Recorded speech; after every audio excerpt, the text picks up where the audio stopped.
Jadi lawan kita tiga-tiganya sebenarnya adalah sebutannya adalah Raja Jepang, Raja Asia saat ini secara peringkat, walaupun juara Asia adalah Qatar, dan Thailand adalah Raja Asia Tenggara berperingkat 93 dunia, dan Indonesia di pot 4.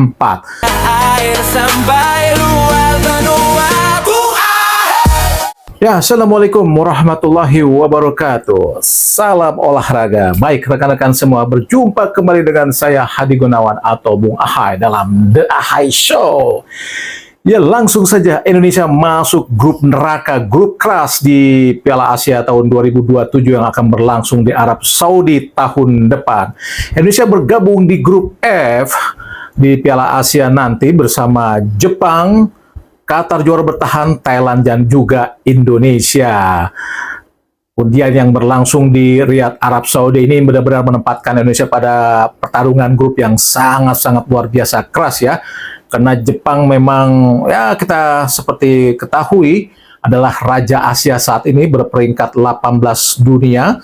Sedangkan Qatar sebagai juara bertahan, juara 2 kali berturut Piala Asia, yang terakhir mereka menjadi juara setelah mengalahkan Jordania di final, adalah juara 2 kali berturut-turut dengan peringkat 55 dunia. Sedangkan di pot 3 Thailand adalah Raja Asia Tenggara. Jadi lawan kita tiga-tiganya sebenarnya adalah sebutannya adalah Raja Jepang, Raja Asia saat ini secara peringkat, walaupun juara Asia adalah Qatar, dan Thailand adalah Raja Asia Tenggara berperingkat 93 dunia, dan Indonesia di pot 4. Ya, bagaimanapun ini telah terjadi ya, kita harus menghadapi lawan-lawan tangguh di Piala Asia 2027 nanti. Tapi kita tentu tidak boleh berkecil hati ya, karena bagaimanapun kita juga saat ini memiliki skuad yang cukup baik di bawah asuhan pelatih John Hetman. Di Piala Asia sebelumnya, di edisi 4 tahun lalu, walaupun bermain di bulan Januari 2024 ya, karena memang ada penundaan, Jepang hanya sukses melaju ke babak perempat final karena dikalahkan oleh Iran, sedangkan Thailand sukses juga sama dengan Indonesia melaju ke babak 16 besar tapi dikalahkan oleh Uzbekistan. Sedangkan Qatar, ya seperti kita ketahui, sukses sampai melaju ke final dan menjadi juara. Sedangkan Indonesia sukses juga untuk melaju ke babak 16 besar tapi dikalahkan oleh Australia. Jadi Indonesia tidak perlu berkecil hati karena bagaimanapun kita memiliki pengalaman untuk lolos ke putaran 16 besar. Tapi memang itu tidak mudah ya, karena lawan-lawan kita memang sangat tangguh ya. Khususnya kita akan melihat bagaimana head-to-head kita dengan Jepang. Walaupun dalam rekor pertemuan, 21 kali pertemuan, kita hanya menang 5 kali ya. Ini menurut catatan yang kita dapat ya, menang 5 kali. Tapi itu lebih banyak di era 50 atau 80, di mana Jepang saat itu belum terlalu maju ya sepak bolanya. Tapi belakangan kita memang agak sulit untuk mengalahkan Jepang. Jadi secara keseluruhan kita 5 kali menang, tapi sisanya adalah kalah dari Jepang ya. Dan di pertemuan terakhir kita menghadapi Jepang juga kalah telak ya di kualifikasi Piala Dunia, baik di Jakarta maupun terakhir di Jepang kita kalah 0-6. Di pertemuan Piala Asia kita juga pernah bertemu Jepang ya, tapi kita kalah 1-3. Ini sebetulnya ulangan dari pertemuan kita di Piala Asia sebelumnya. Saat itu kita kalah 1-3 dari Jepang. Gol Indonesia diciptakan oleh Sandy Walsh lewat sontekan setelah menerima umpan lemparan ke dalam. Nah, itu melawan Jepang. Jadi secara keseluruhan memang Jepang sangat-sangat diunggulkan ya melawan siapapun di grup ini, baik melawan Qatar, melawan Thailand, dan juga melawan Indonesia. Ya mungkin melawan Qatar ya oke lah, banyak ya kejadian-kejadian yang sering tidak terduga jika melawan Qatar. Seperti yang kita ingat di Piala Asia sebelumnya juga, Qatar bisa melaju ke final dan akhirnya menjadi juara, tuh banyak sekali kejadian-kejadian yang sangat-sangat tidak terduga. Tapi bagaimanapun dia memiliki peringkat FIFA yang sangat baik, kita maksudnya Qatar dengan peringkat 55 dunia. Dan khusus Jepang memang sangat-sangat berat. Mereka saat ini benar-benar menjelma menjadi kekuatan sepak bola Asia yang sangat-sangat tangguh. Bagaimana Inggris, bagaimana Brazil, bagaimana tim-tim Eropa lainnya.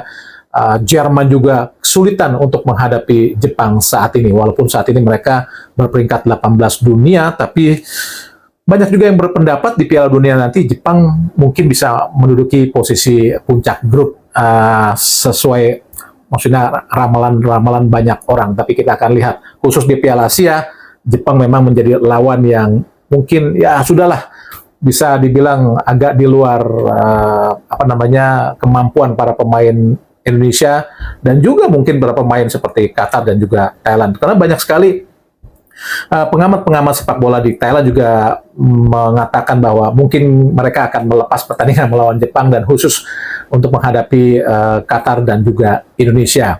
Dan menghadapi Qatar, tentu saja head-to-head kita dengan Qatar juga tidak terlalu baik. Dari 7 kali pertandingan kita hanya sekali menang, itu pun di Piala Asia 2004 yang saat itu lewat gol salah satunya Ponario Astaman membuat pelatih mereka Philippe Trougier yang asal Prancis harus dipecat karena kalah dari Indonesia. Itu merupakan satu-satunya kemenangan Indonesia atas Qatar. Dari 7 kali pertandingan kita 1 kali menang, 2 kali seri dan 4 kali kalah. Pertemuan terakhir adalah di tahun 2014 saat bertanding dalam pertandingan uji coba dengan skor akhir adalah 2-2. Nah, sedangkan melawan Thailand seperti yang kita ketahui ini adalah musuh bebuyutan kita di Asia Tenggara.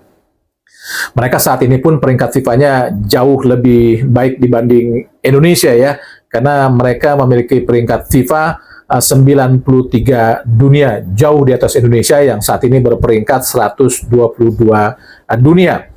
Dari sekitar 97 kali pertemuan Indonesia melawan Thailand, kita hanya menang 32 kali, kalah 47 kali, dan imbang 18 kali.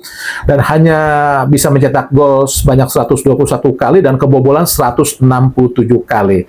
Pertemuan terakhir Indonesia dan Thailand ada di Piala AFF 2022, di mana skor akhir adalah 1-1.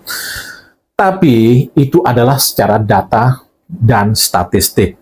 Itu pertandingan-pertandingan terdahulu.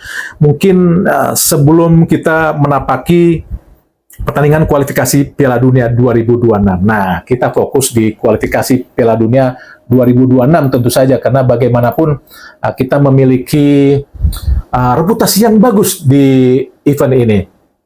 Kita mampu lolos ke ronde ketiga, Thailand tidak. Memang kita agak beda dengan Jepang ya. Kita kalah 2 kali di di kualifikasi ya, baik di home maupun away. Away kita dibantai 6-0.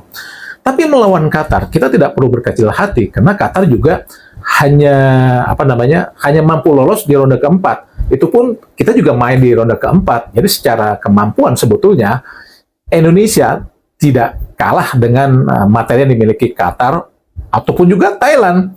Bahkan banyak pers juga dan juga pengamat ataupun fans Thailand sebetulnya agak worry juga untuk menghadapi Indonesia di Piala Asia kali ini di grup F nanti, karena melihat materi pemain kita, jujur aja sebetulnya kita tidak kalah dengan tim-tim berperingkat 80 dunia sekalipun ataupun 70 dunia sekalipun. Kita sudah membuktikan dari FIFA Series menghadapi Bulgaria, kita bisa mengimbangi bahkan hampir saja mengalahkan Bulgaria. Jadi secara keseluruhan kita tidak perlu berkecil hati untuk melawan tim-tim seperti Jepang, Qatar ataupun Thailand. Mungkin target lolos ke putaran 16 besar juga tidak terlalu bukan sesuatu yang mustahil menurut saya.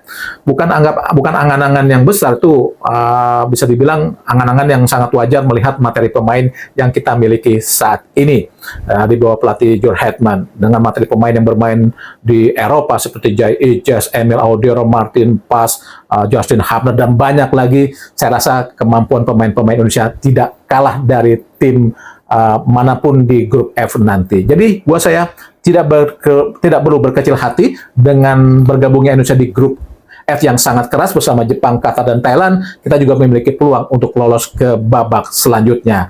Demikian ulasan saya dalam undian Piala Asia 2027 yang telah berlangsung semalam di Riyadh, Saudi Arabia.